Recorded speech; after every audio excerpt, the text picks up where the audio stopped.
In the bustling town of Nsaka, surrounded by rolling hills and cassava farms, lived Princess Amara, the eldest daughter of King Ikin, ruler of the land. Amara was admired for her kindness and gentle nature. She often sat with the market women, listening to their troubles, and was loved for her compassion. Yet, behind her beauty and grace lay a painful burden, a terrible, suffocating body odor that had haunted her since childhood. Even as a little girl, Amara's smell was stronger than her peers. As she grew, it worsened, clinging to her clothes and trailing after her wherever she went. The villagers noticed. Mothers shielded their children from her. Young girls she once played with crossed the road when she approached. Whispers and cruel laughter followed her in secret. Though beautiful and royal, her odor kept suitors away.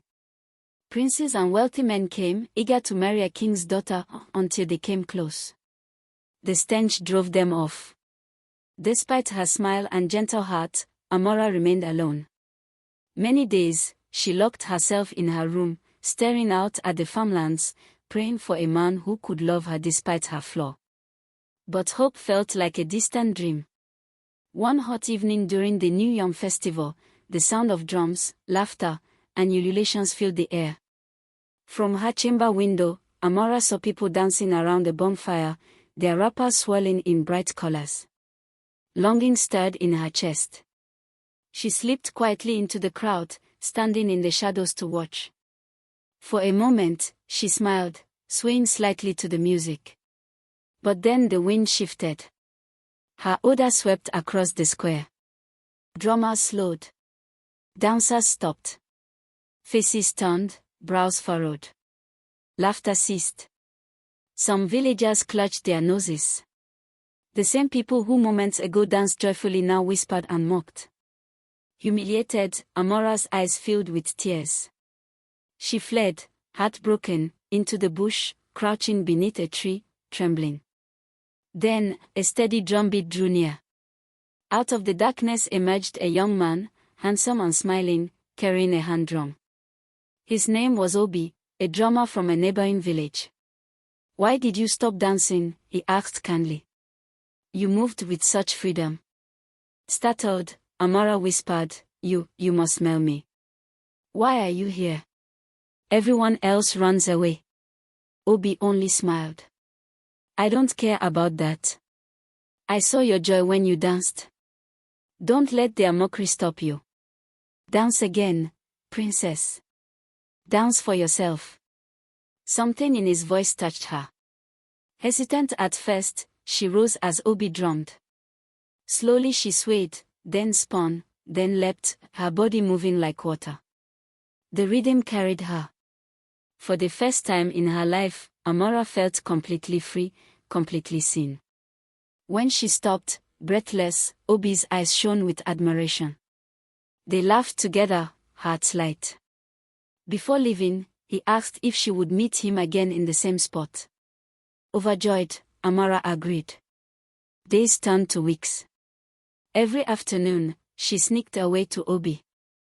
They talked for hours, shared stories, laughed, and of course, he drummed while she danced. With him, she forgot her shame. Slowly, their friendship blossomed into love. Still, in her heart, Amara worried. She was a princess bound by duty, and he was only a poor drummer. One afternoon, Obi held her hands, eyes earnest. "Amara, I love you. Marry me. Let our villages unite in peace." Tears filled her eyes. She never thought anyone would love her so wholly. Joyfully, she said yes. For the first time, her heart believed in happiness. But then disaster struck. A deadly plague swept across the land. Villages sealed their gates, fearful of strangers. The sickness brought fever and boils, leaving death in its wake. Amara was trapped in the palace, separated from Obi. Weeks stretched into months of silence, her prayers rising daily for his safety. Then, the plague reached her. Fever consumed her. She grew so weak she could barely lift her head. Healers tried herbs, baths, and charms. Nothing worked. In desperation, the queen remembered an old tonic, bitter roots mixed with goat's blood. Disgusted but desperate, they forced it down Amara's throat. By miracle, she survived. When she rose weeks later and gazed at her reflection, she gasped. Her skin glowed. And more shocking, her odor was gone. Completely gone. She twirled, laughing, sniffing her arms, tears of joy rolling down her cheeks. For the first time in her life, she felt free. Months later, when the plague lifted, Amara stepped out into the marketplace. No one recoiled. Instead, villagers stared in awe, praising her beauty and grace. Suitors who once mocked her now came bearing gifts. Adoration filled her ears. When Obi finally appeared, running toward her with arms outstretched, relief shining in his eyes, Amara hesitated. Dressed in silks, dripping in jewels, she looked at him differently now. He was still the poor drummer. She was the celebrated princess. Amara, my love. Obi cried. I survived the plague only by dreaming of you. Come, let us marry as we planned. He reached for her, but she pulled away. Coldly, she said, address me as Princess Amara. I cannot lower myself to marry a drummer. I deserve more. Obi's face broke with anguish. But our love. Enough, she snapped, turning her back. Leave me. He walked away slowly, shoulders heavy with heartbreak. Amara swallowed her pain, pretending she felt nothing. Weeks passed. Nobles courted her. She basked in their flattery. Yet deep inside, regret gnawed at her heart. To silence whispers about her delaying marriage, King Ikin urged her to choose a husband. Proudly, she declared she would hold a wrestling tournament, the strongest man would win her hand. On the day of the event, the arena burst. Amara appeared in glittering fabrics, waving to the cheering crowd. But suddenly, murmurs spread. People covered their noses. Her odor had returned. In her obsession with vanity, she had neglected simple cleanliness. The stench was back. Suitors fled. The crowd mocked. Humiliated, Amara ripped off her jewels and ran.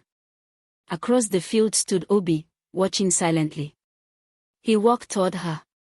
Amara, he said softly, you cast away true love for empty praise. Was it worth it? Weeping, she fell to her knees. Forgive me, Obi. I was blinded by pride. I thought beauty mattered more than love. I was wrong.